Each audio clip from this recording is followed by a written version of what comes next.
Hello everyone, this is lecture 27. We move on to chapter 17, where I will show you some additional very interesting phenomenology.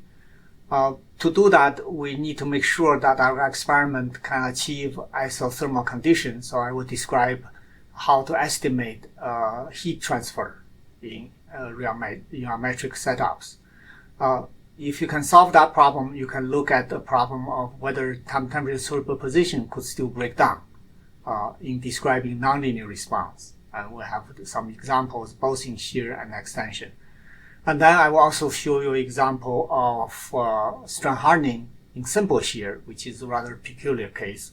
But finally, I would like to concentrate on this controversy about whether the response of solution and melt should be similar in uniaxial extension, whether we can achieve steady state. This is related to the issue of whether we can achieve steady state or not.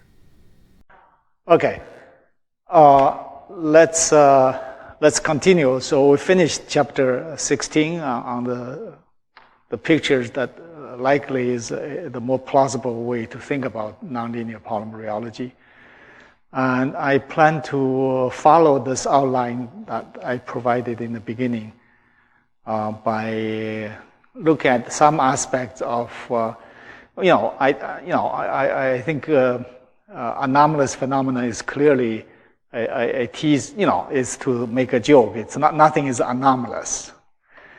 It's just there are some additional phenomena that we didn't cover in the previous chapters. So I will give you a few examples of this, and I will follow this the book rather closely this time, and I will. So this is about chapter 17 now. I will briefly mention about the issue of whether we can achieve isothermal state. Okay, so this is isothermal condition for rheology is pretty actually important. So this is clearly section, the first section. It's pretty important. We probably take it for granted. The reason we want this condition is we know the relaxation time is can be a strong function of temperature for polymers. So you don't want this to be changing during the experiment. So that's why you want this temperature to be constant. Otherwise, during an experiment, your Wi would be changing over time. That's not what you want. Okay? So, given that, you can obviously think about there are cases of shear versus extension. And we can speak about shear first. In fact, the shear, if I just directly tell you, shear, of course, you can think that way, but in our commercial setup, usually it's a rotating device. I can tell you that to maintain isothermal condition is more hopeful for shear than for extension. So just something elementary just for you guys, that obviously what you want to watch is whether any temperature change could occur in the sample during deformation because of the viscous heating. Even after you have already established thermal equilibration. So you may think about you have heat, of course, typically is written as Q. So you may think about whether your sample has any heat exchange per unit time. And that would be due to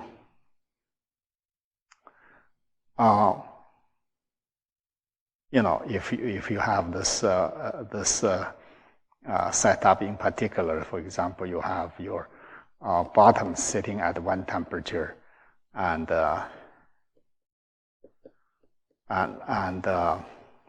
you hope your sample you hope your sample here will achieve the same temperature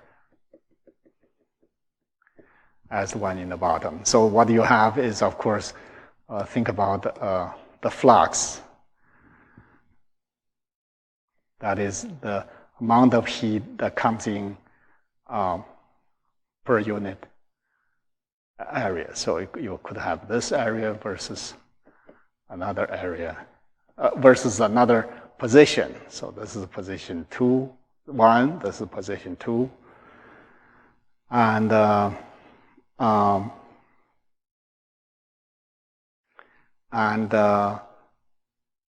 for shear, of course, your area is the same. So what is different is just the flux at the two different surfaces. And on this side, you may want to write it as a per unit volume kind of heat.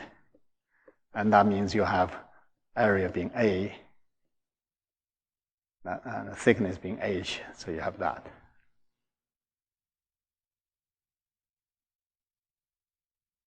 So with this, in fact, that's for the whole sample. What you are considering usually is an elementary sample of dy. And this is also the fact basic y dy minus y. So you can see very quickly, you can see that this is nothing but the dq. We already used the q once, so let me use h to denote it's a heat per unit volume. Is nothing but differentiation of the flux. Because I move the dy to the other side, this is nothing but dj. So, and then J as a flux usually is a function of the, in general, it's a function of, if I write this in 3 dimensions, I should write this as a divergence of the flux, which has a coefficient, and then the rest is the temperature gradient. But in our case, of course, this reduces to chi dt dy. So basically, this expression becomes dqh dt. There's a minus sign, of course, here, of temperature squared over y squared and chi. Okay, so this is the expression that's useful for us to think about shear, so that the dq is nothing written as terms of density, heat capacity per unit mass, and dt. That's how you're watching the temperature change. On this side, there will be a bunch of terms generating the heat, in addition to the thermal changes. So between the what was the symbol I used? Between the, and basically think about doing an experiment at room temperature, then you just have ambient temperature versus whatever is the temperature inside the sample.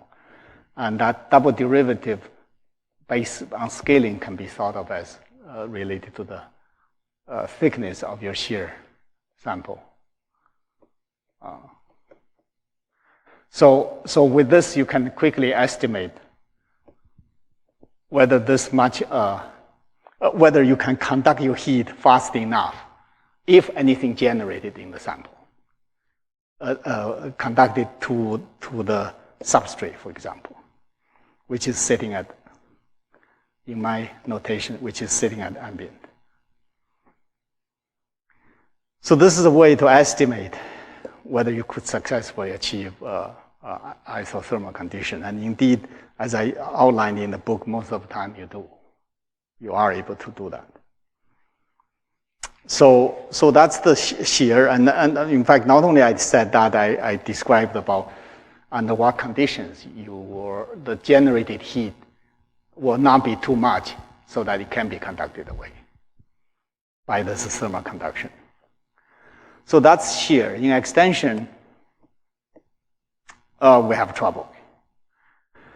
In extension, we have trouble because the way we can exchange heat with our sample is not by contact. That's the problem. So you have a piece of sample that it's suspended in the air, so you can only count on the air to cool it for you. And there, the cooling of if this is the sample area, let's say if it's a sheet, mostly it's just twice of A. And then there is a so-called convection heat transfer, convection transfer coefficient, or something of that name. Since we had H for other purposes, I use theta. Usually in the literature, people use H. So you have that over this area. That's how much heat you can remove per unit time. And of course, it depends on, once again, ambient versus inside. It depends on the gradient of the temperature there. So that is for you to think about your sample being H.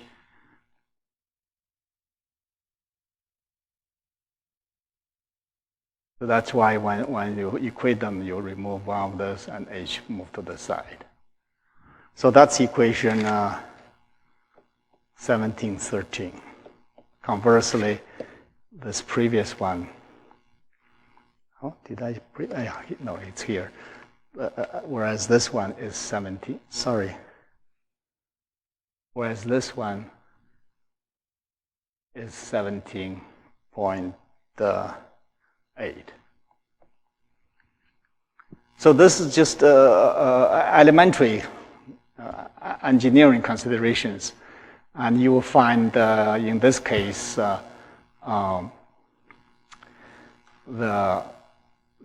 and theta I listed values from 5 to 200. It's in the unit of I have the units here. Well, the unit, of course, is defined exactly by how they appeared. So it's basically watts per meter squared per degree. So in a room without any fans, it's typically only 10. This value is, and you'll be able to quickly show that this is not very efficient. So if you generate during drawing, if you generate a lot of heat, it will not be able to, the sample will not be able to cool down. So effectively, your WI will be changing. So these things will become as a function of time. So things will become complicated somewhat, but nothing we talked about will ever change. I mean, the kind of thing that we talk about, having overshoot, having sample breaking up, or break up during step strand, all of this will not change. But there are corrections to be made in that case. For the kind of rubbers that we use to do these kind of things, indeed, that isothermal condition is not satisfied typically. So they are just not often discussed, but we did write a little correction paper to talk about these effects. Nothing terribly otherwise worthwhile to talk about, but it's useful for you guys to know how to achieve, given the condition you have, how do you do this? For example, whether if you don't have isothermal condition, the other condition is adiabatic. That's the other extreme, right? No heat is able to be removed during the experiment. So that's the case that I will briefly talk about in the second part of this chapter, only for the purpose of saying something else, meaning such as non-Gaussian stretching, which, of course, we talk about a lot often. So the way to do that, there are two things to do. One is what we talked about last time. At the end of the day, I showed you the kind of force you can argue to exist, retractive force. The maximum amount you can think about having is kT divided by cone length. Last time we talked about. And that is just, let me just make it up, 2 piconewtons. Not a lot. Certainly not a lot in terms of comparing with the force required to break a chain, which will be around 2 nanonewtons, 1,000 times higher. So, as you know, in cross-linked rubber, the rupture does involve chain scission. So it's not strange for you to worry about force of this magnitude. That's the point. In fact, this part I discussed it in physics 2, actually, polymer physics 2, quite a bit. I'm not going to do a great deal because anything in between, you can say that's all non-Gaussian stretching. Okay. In other words, it's not a linear dependence of your retraction force with the displacement. But the confusion was whether that force is still entropic or not. So that's the part that's very difficult our classical polymer physics simply just do not deal with that issue of whether, when the force is that large, whether it's entropic or not. Because people just fit with the freely joined chain model. That model is only entropic, and it's able to fit with diverging force even. So there are topics that we are interested in because we're dealing with polymer glasses where the forces can be very large. We are motivated to think that it's necessary to address the nature of retractive force when it is very large, whether it's all entropic or when does the enthalpic part comes in. Enthalpic part comes in related to the bound, the bound distortion, even at the imperceptibly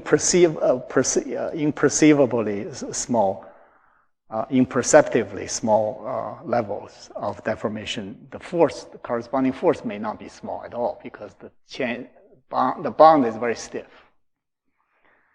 So in any case, with that little section took advantage of the fact when you do melt stretching, the heat has a hard time moving away. So essentially you are in the isothermal, in the adiabatic limit. There's no heat loss.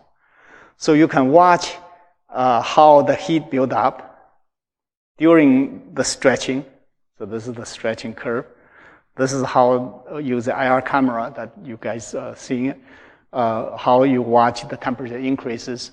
So you have also the mechanical work is just under the curve, is the total work at any moment. So this is how that work is increasing. This is how much temperature it is from which you can calculate based on the temperature change of heat capacity. And you find the difference between them is not zero, which is U2. So this presumably is something enthalpic in origin. And I think in a paper we published in the book, I indicated it's not, it doesn't amount to a great deal of tension. But whatever that amount of tension is not entropic. It should be energetic. Okay, that's all we have on this heat part, the thermal conduction part. We can move on to, there's just a bunch of topics. Some are more important than others as we move along. So the next one is about, you all know time temperature superposition.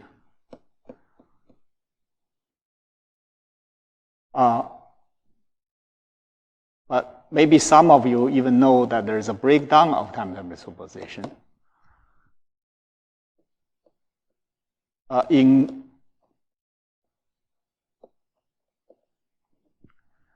let's talk about two cases. What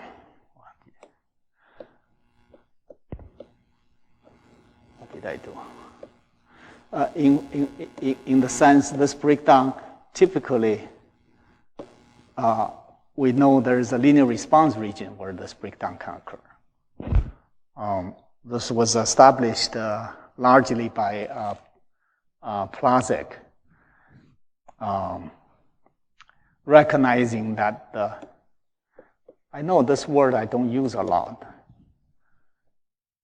terminal chain dynamics, meaning basically the slowest.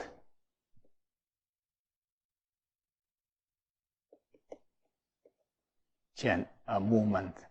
That kind of dynamics is may have a different temperature dependence than segmental chain dynamics. So that difference is what could cause you to see a breakdown of the so-called time temperature superposition, simply because they don't depend on temperature in the same way. So if you have a linear response measurement, usually done in creep mode, that can probe both at the same time, in the same time domain, then you can, and changing temperature, then you can see they don't go in a synchronized way. The dependence is not the same. So you see there's a breakdown. But what I'm talking about here is a breakdown. Of course, we found this in experiment. I cannot recall whether we looked for it. I tend to think that we looked for it, that this breakdown also can occur in nonlinear rheology, which is more peculiar and more interesting in some sense. And I know in this section, I actually described both a case involving shear. So this is our nonlinear response now. In shear, of course, nonlinear shear, then we don't have a device that can reliably do this for melts, so it's done for solution. And then in extension, we can do it for melts. But the details I can leave you to the book. What I want to describe for you is perhaps what is not obvious from the book, is how we think this occurred, okay? In the case of a solution, so let me, before I say that, let me even say this. Linear response, nonlinear response for us, we learned so far for the first 16 chapters. One way to think about nonlinear response is just really, again, just the transient response, for example. A transient response has a lot of information because this whole thing is transient, right? So you have a lot of information all over the curve embedded there in a startup shear, for example. So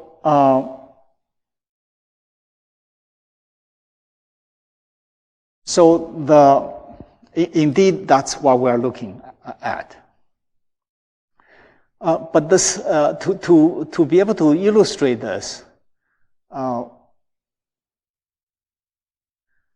once again, I don't know we did this by design, or certainly by the time we discover it, we understand why it happens. It's done this way. For the solution, we used styrene as the polymer. And then the solvent has the characteristics of being very low Tg. So the styrene goes into the solvent, gets quote-unquote plasticized, or whatever you want to call it. Basically, you manage to be able to run your solution at, let's say, Tg goes to, of the solution. Let's say the overall, I just want to use a different symbol. Let's say your overall solution, Tg is, let's say, let me make it up. It's all in the paper, in the book. Let's say it's 70 degrees. Then, obviously, if your experimental not obviously, meaning if your experimental temperature is, let's say, 90 degrees, or let me exaggerate, even if it's 80 degrees, what happens is, the polymer, polystyrene inherently has its Tg at 100. So I should write it in reverse. So you see what's going on. What's going on is that the polystyrene may feel rather cold, even though as a whole it is warm, so-called. And the idea is in what we know, especially after chapter 16 last time, is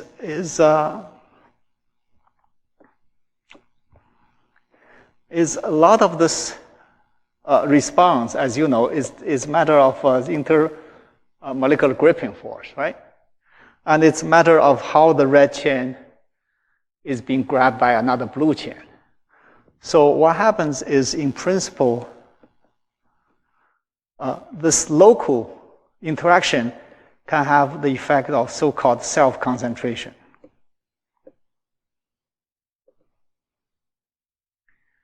In the sense that you find nearby this concentration is much higher than the overall solution concentration.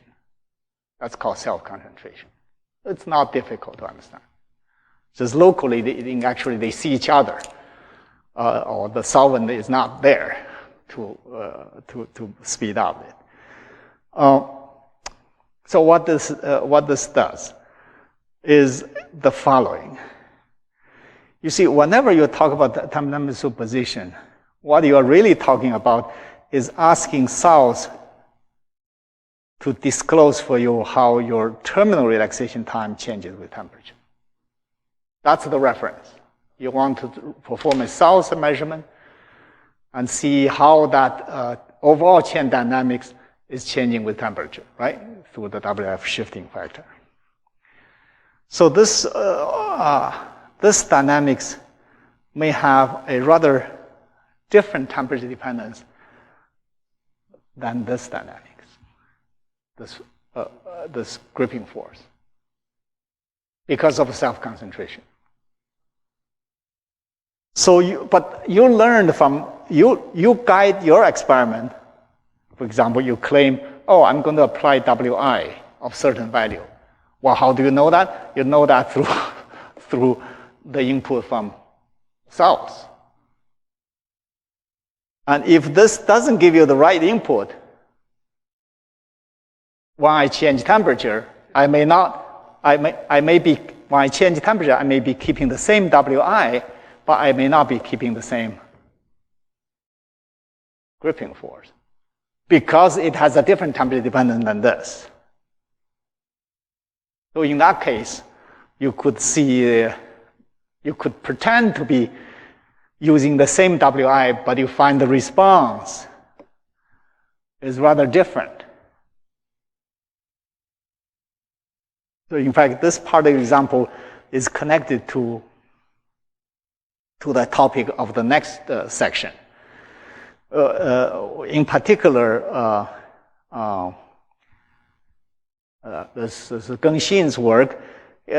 We have even a case where the styrene solution could strand harden even in shear. That's unheard of. What I mean by that is exactly what I casually draw. In other words, instead of having a maximum coming down for the shear stress, it actually shoots up. So that feature makes it even more dramatic for you to see the breakdown of temperature superposition. This is supposedly done at the red is supposedly done at the same WI as the black one, but involving a different temperature. Which one? Colder or warmer? Can you tell me? Colder. The red one is colder. Yeah. Because as you go colder, this thing becomes even more effective, right? Yeah. Because of the self-concentration. Because as you go colder, your polystyrene is feel even more glossy. So you're not scaling properly using salts. Yeah. So that's the idea.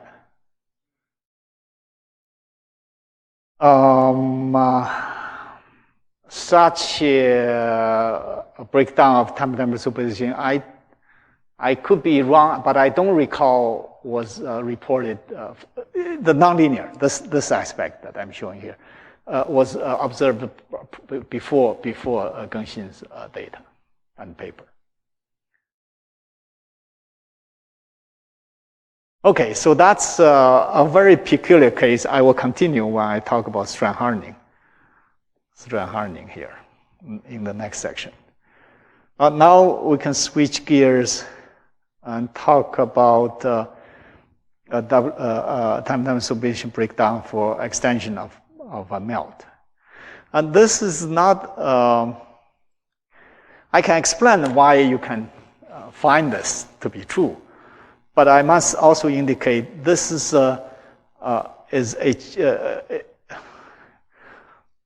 you must do this with a lot of care because of this topic, that it's hard to have isothermal condition. Okay? It's hard to have isothermal condition. This is hard. And if you don't have isothermal condition, come on, everything is off now, right? Because you don't have the same WI, because you are looking at the same WI at different temperatures, whether the response is the same or not. That's the key. So what's the trick? Well, you can go back to the trick of this. By definition, for air to be cooling fast enough, well, of course you can have a fan blowing your sample, is of course for you to stretch sufficiently slowly, so that there's enough time for the air to cool the sample. So in that limit, only in that limit we can speak about this breakdown.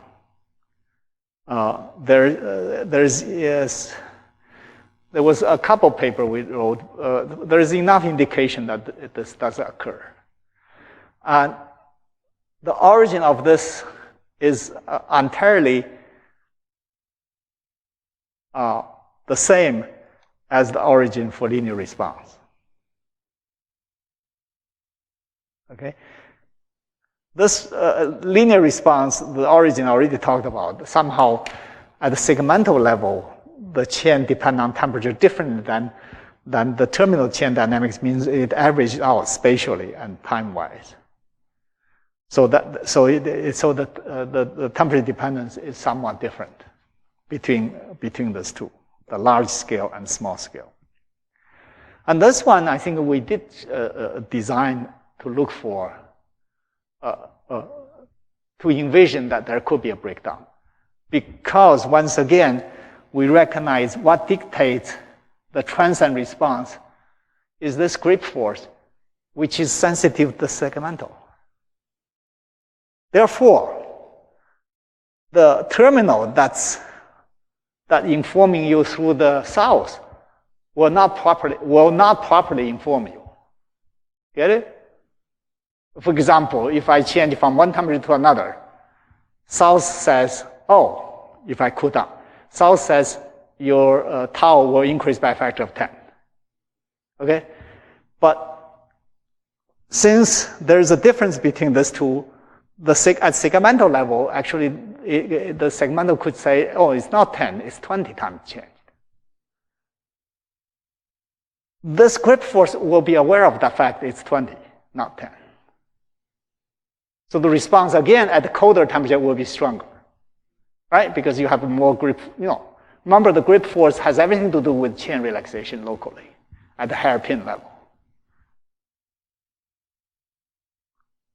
So this is how as shown in the report, in the book, how you could, if you look, you'll be. So the rate is very low, 0.006, very low rate, such that there is enough time for you to 0.006. The other one is 0.0008.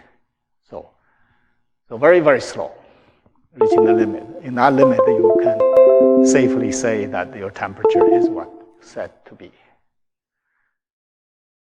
I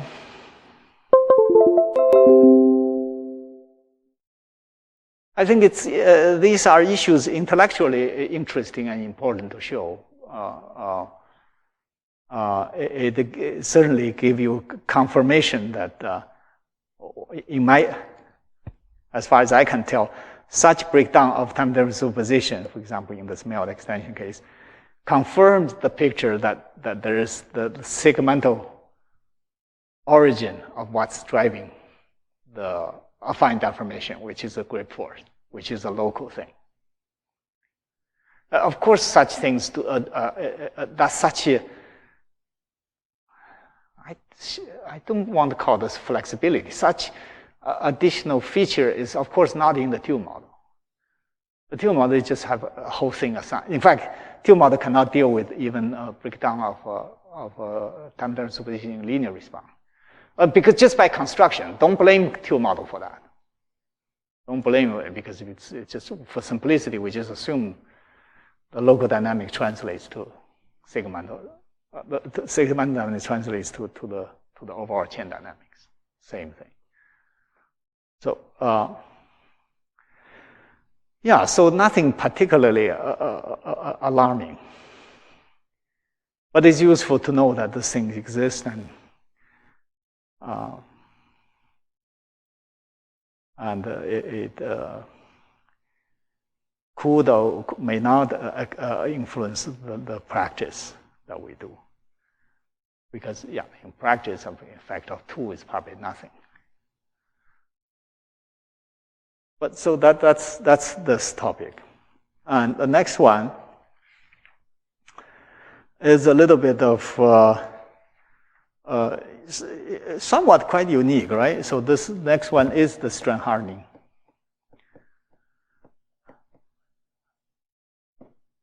In shear. I tell you, that's really unheard of. What did I do?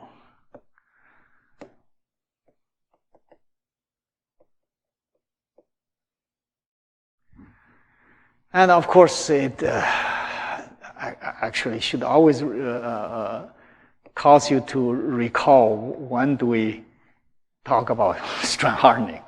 And as I was telling you, the strength hardening merely, I know it's typically done on log scale, so I don't want to write a 0 there.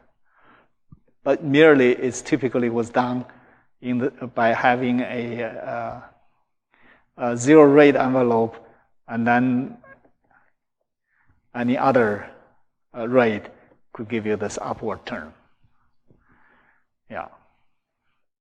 And that's strength hardening. Whereas we, in that context, we also talked about true strand hardening in extension. So this is all in extension.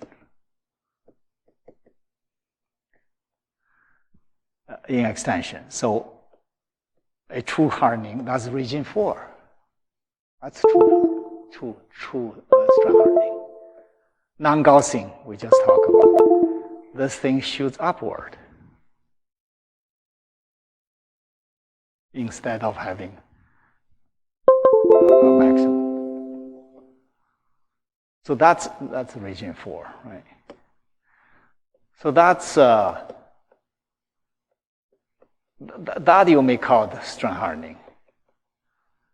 It reminded you that this strand hardening has the same feature as what we do in glassy state. Strand hardening is in this feature. It has nothing to do with comparing with a linear zero envelope, right? Because this just means this is collected in that limit. So you can see now you can see what do we mean by strand hardening in shear. It must be that there is no maximum anymore in shear, right? So this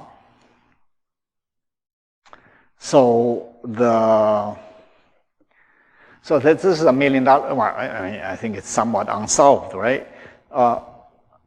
Remember, we did simulation. We tried to understand the physics of this strand hardening in extension. Here comes shear. I mean, the first thing to have is this is typically the shear. And you may say, gee, why this thing softens and reach maximum and come down? Well, that's what we addressed in the previous chapter, theoretically, right? There is what? What's the word you guys nowadays? The fresh word to use was force. Force what? It's a two-word phrase. Force.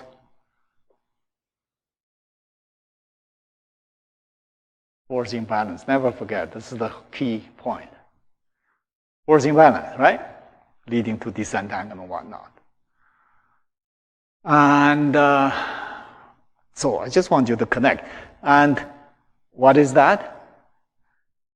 We talked about it, that there is no force imbalance, or at least there's no complete force imbalance.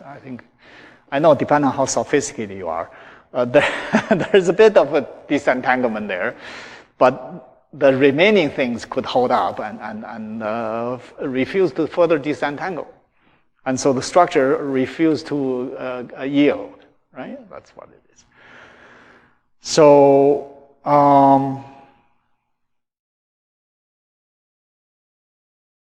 I'm still I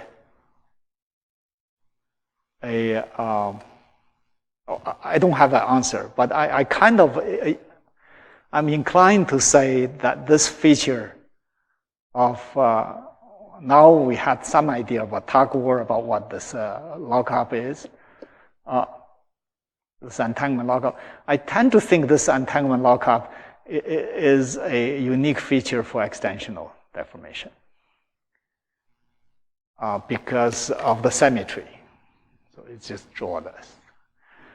It's hard to imagine as in shear it keep rotating, and it's hard to imagine you can still maintain that symmetry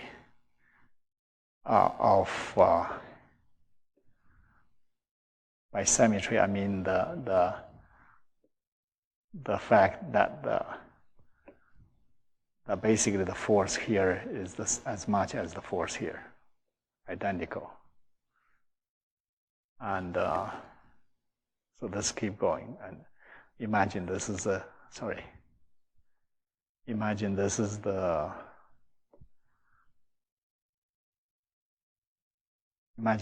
extension direction. There's symmetry in some way. So it's almost crazy to think that you in shear that you can have something similar. as I described there, like this. It's really crazy to think about this. And the way Gengxin discovered this was he initially played with a comb-like chain with a lot of long chain branching aspect in it. And that one showed this strand hardening. So initially, I think he and I would blame that it was because of the chain architecture.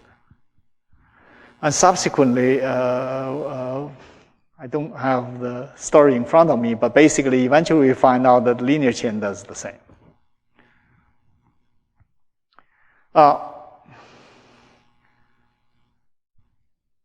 And even today, we don't know how to answer this properly.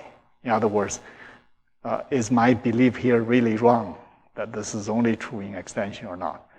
I don't know, still don't know. What is true is, since he's doing shear, he could only do it for solutions. And the way he does solutions, once again, is polystyrene in a low TG solvent. So this self-concentration thing comes back to help you argue about why this was possible. So again, this glossy styrene sitting in a temperature, it just feels stuck, and somehow what we are convinced is not only that this does occur, okay, but actually Gengxin actually did PTV and show the sample actually ruptures in the middle of the sample in shear. And more importantly, I should have copied it onto the notes, but I didn't. More importantly, because of that rupture, doesn't matter time or gamma, it actually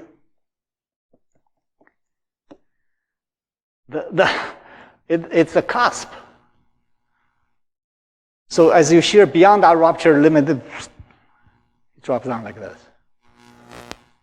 So it's very convincing that this. So this is, don't take this as shear bending, right? It's of a different physical origin in some sense. Man, am I being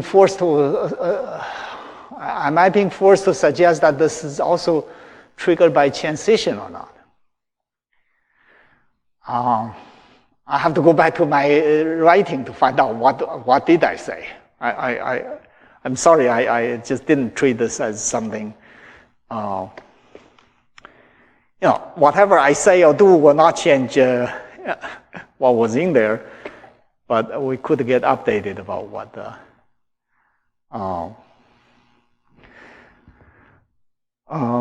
this and that. So, exactly my point. So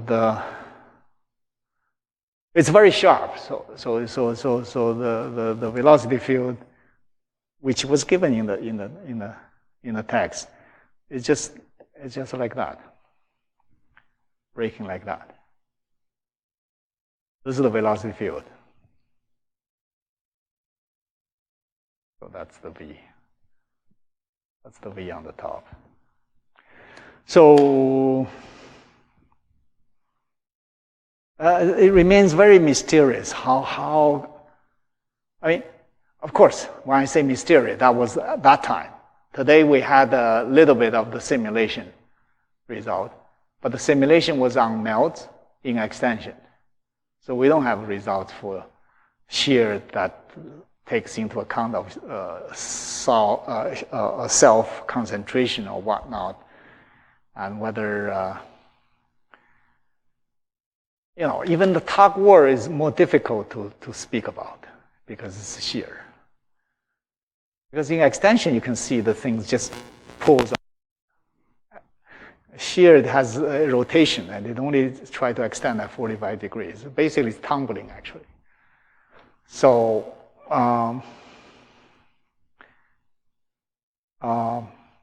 Of course, the concept, the tuck word is simple. It just says, given a chain, other chains are 1 bit by 1 bit grabbing onto it and try to deform it.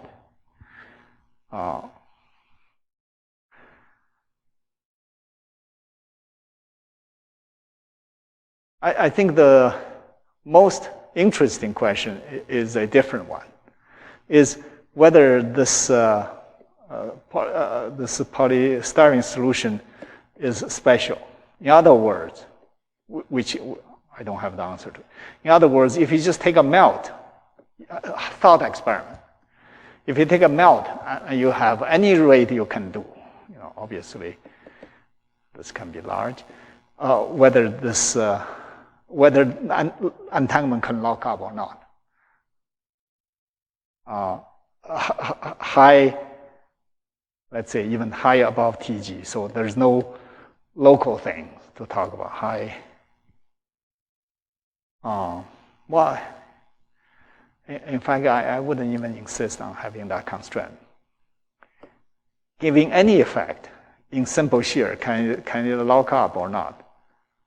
Because we basically blame that this lockup is a result of glassy chains sitting, meeting each other, and meeting each other and happy to become mingled and to lock up, right? Because they can go to such a low temperature only because the solvent is around. So you can claim that it's still a solution, not a glassy state. But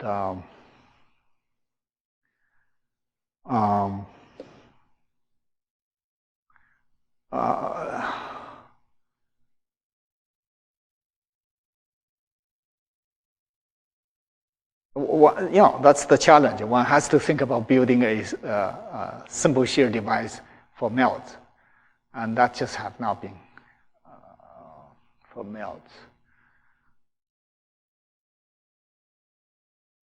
I mean, with enough resources, I'm sure one could find out whether this takes place or not. You just basically use a homemade sliding plate and use the same technique of super glue your just as we did for that stepwise sheared melt. Well, it all depends on where it goes. I mean, if this is a unit of only 5 gamma, then of course you can build a device probably to handle it. But if this is 30 gamma, then it's already challenging. Just to build enough alignment issues, thin gap, and being able to go 30H to the right. So just something left undone. Okay. So I think the remaining time, I will, it looks like we will be able to finish much of this chapter today.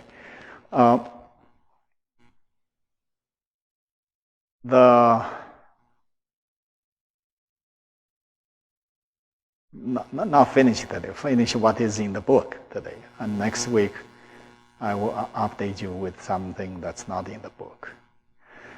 So what I want to save the rest time talking about, put this under the chapter 17 because it's I had a title called Anomalous Phenomena. There's nothing anomalous, but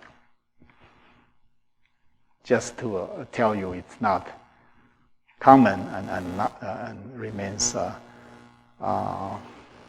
The data remains very scarce.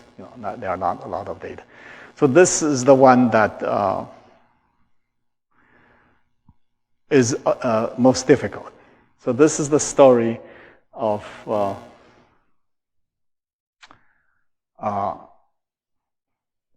let me just say something. It's basically what it says: lack of universality.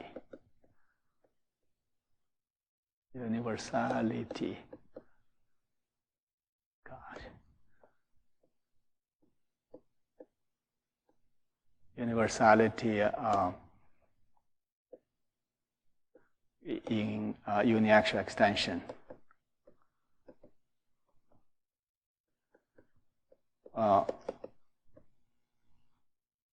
With regard to how solution behaves the same or differently than melts. This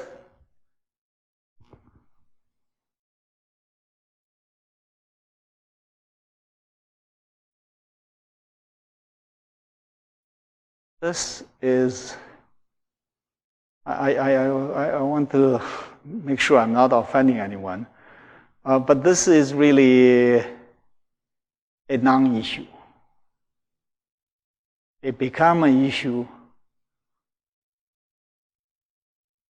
because we had so much desire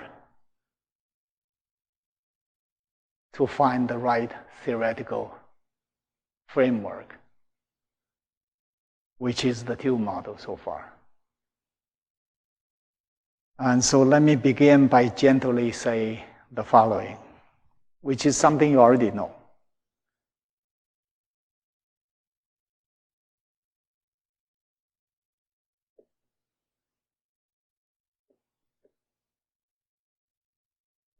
Steady flow. I mean, we're talking about extension, so I'm not going to repeat the rest of what I have. In extension, is there steady flow state? Of course, this is a down. I should actually remind you of the so-called master curves of Malkin and Petrie of so-called the so-called region 3 is here, region 4 is here, region 2 is here, and then region 1 is there. That thing. Except in region 1, all the other 3 regions involves a sample breaking apart. So it seems the answer to this question is quite obvious. There's no steady state. This is where things get peculiar. You can formulate a theory such as the tube model. And the tube model is not aware of such questions, whether the steady state exists or not.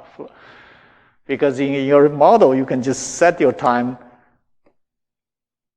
You can basically set your time long enough. In fact, it doesn't have to be very long.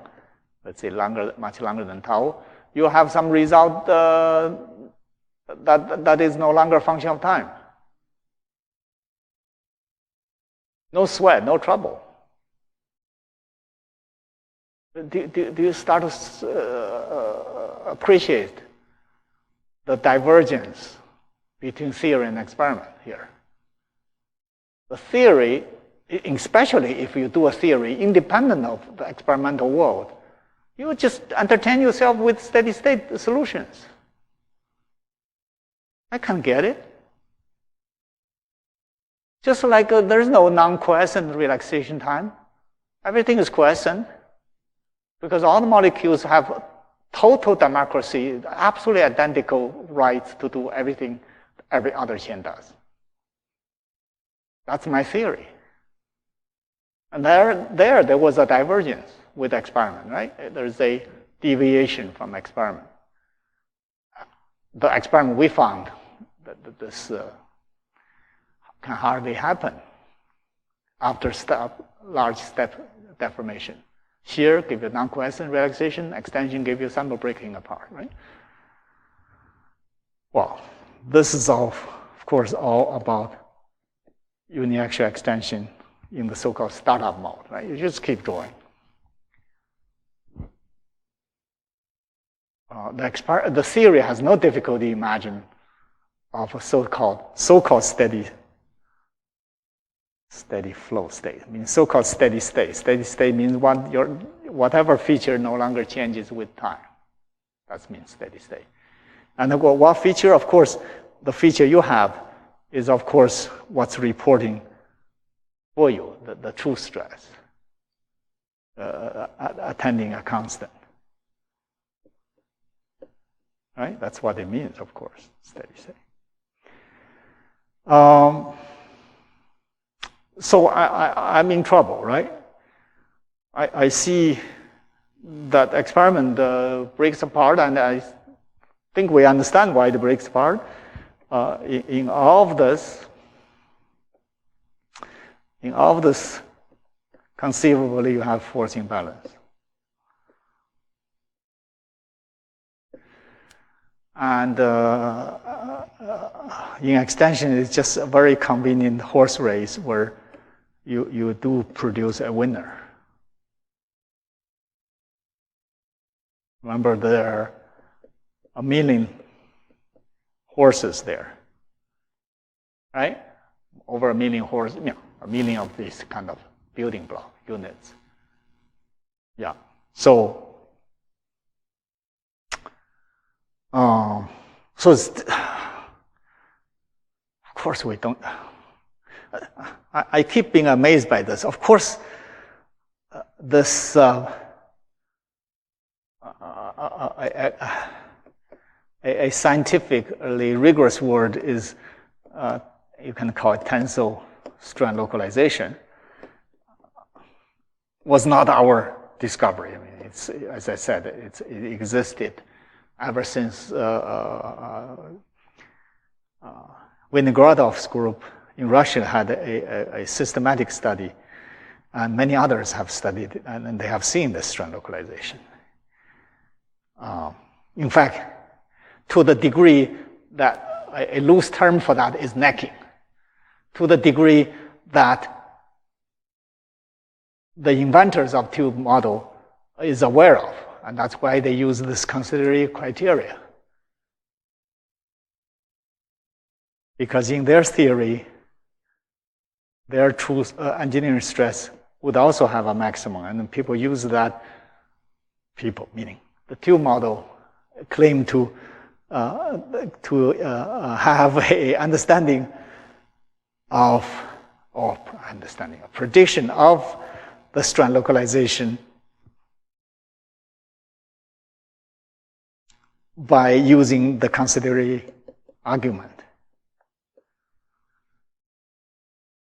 which I mentioned in my book that really messed up the causality, because the question first is why you have force coming down, not why this force will give you necking.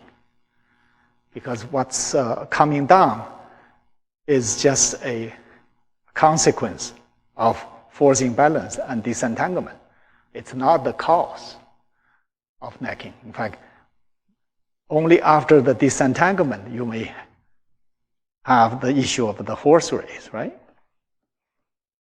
So, in any event, I want to mention this again, several times by now.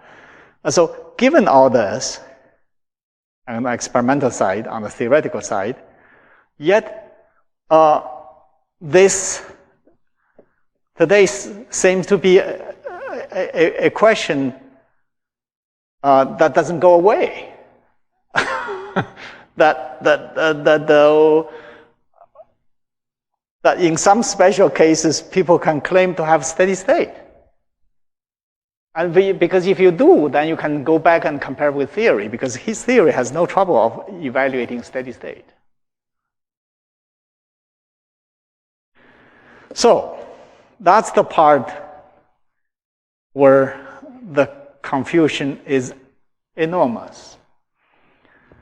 And the only way you can manage to, this may not be by design, it's just the consequence of what, if you do this. This is the sample, and what I'm speaking about is the filament stretching rheometry.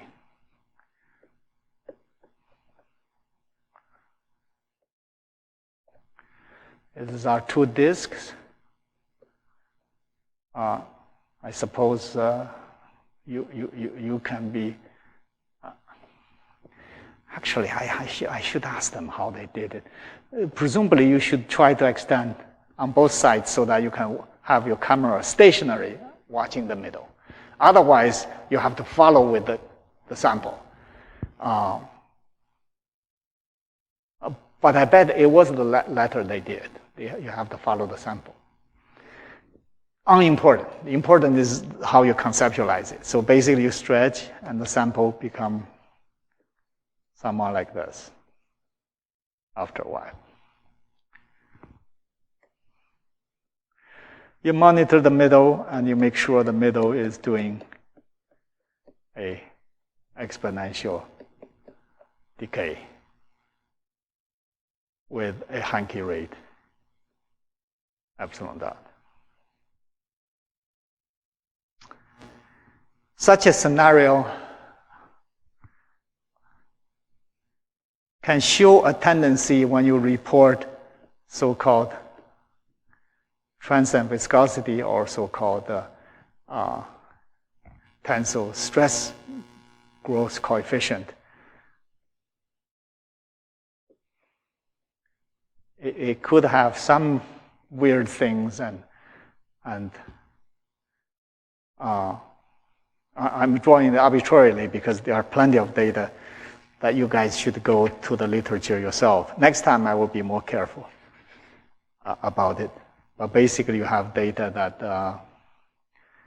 that shows something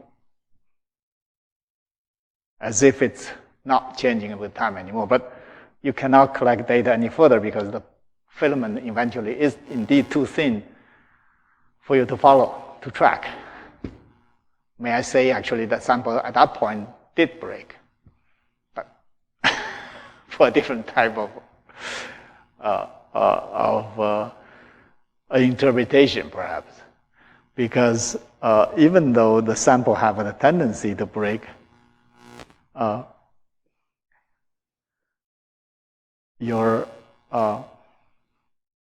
locally, the Hanke rate is indeed kept constant, but your nominal strand rate is not kept constant at all.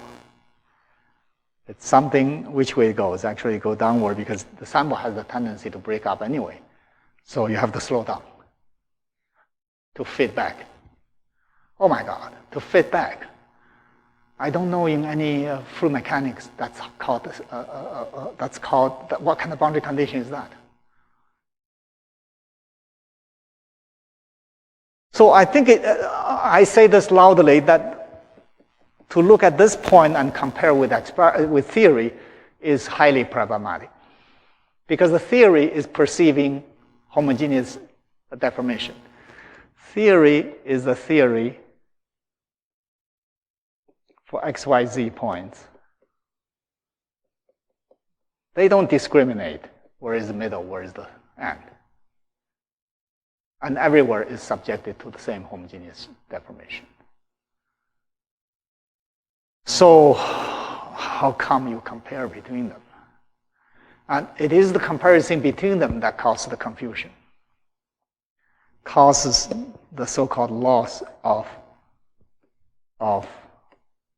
causes so-called the loss of universality. What do we mean by that? We mean that the solution seems to behave differently than the melts. But that's crazy because my theory doesn't say that. My theory would treat the solution melts similarly. Well, when I say my theory, I mean the unmodified, unrevised original tube model will not. Okay? So in short, I do have that captured here. In short, that what you do is you do this experiment, you somehow report, I don't know what worth of your data, and call that steady state. And if you plot that steady state data,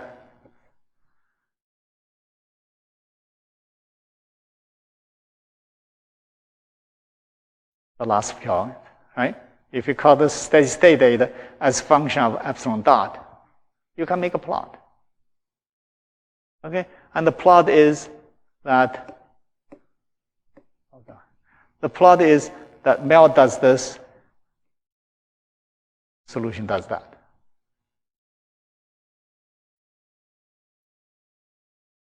And that's the non-universality beyond this dashed line.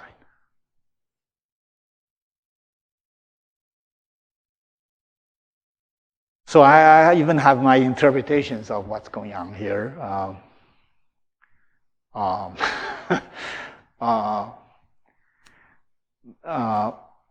What happens is, so this is the solution. I do want to use the right color. It went to the, let me be patient. It went to the my finger touching, went to the play mode. I just don't want to mess, wow. Oh Lord, okay. Did it come back? Yeah. Probably we should hit save first. Yeah, it has some whatever type, it doesn't save. Basically,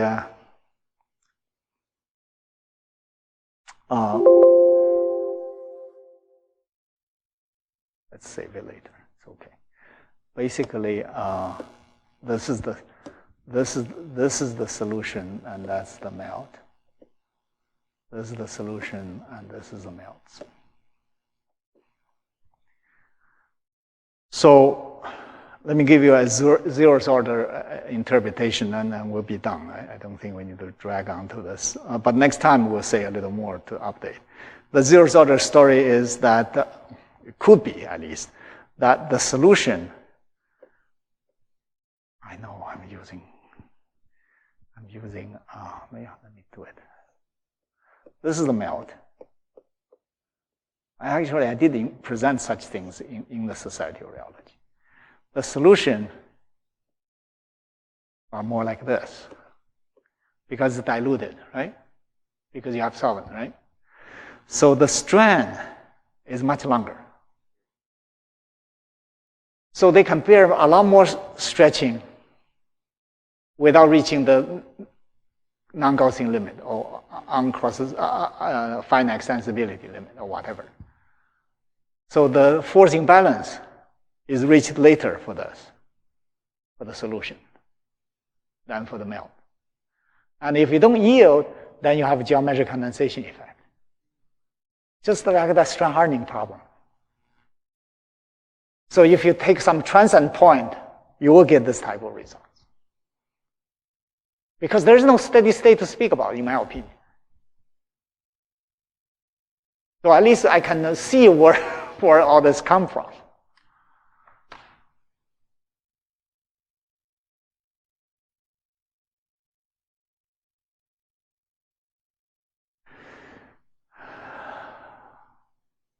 Yeah, I'm done today. I don't plan to go further.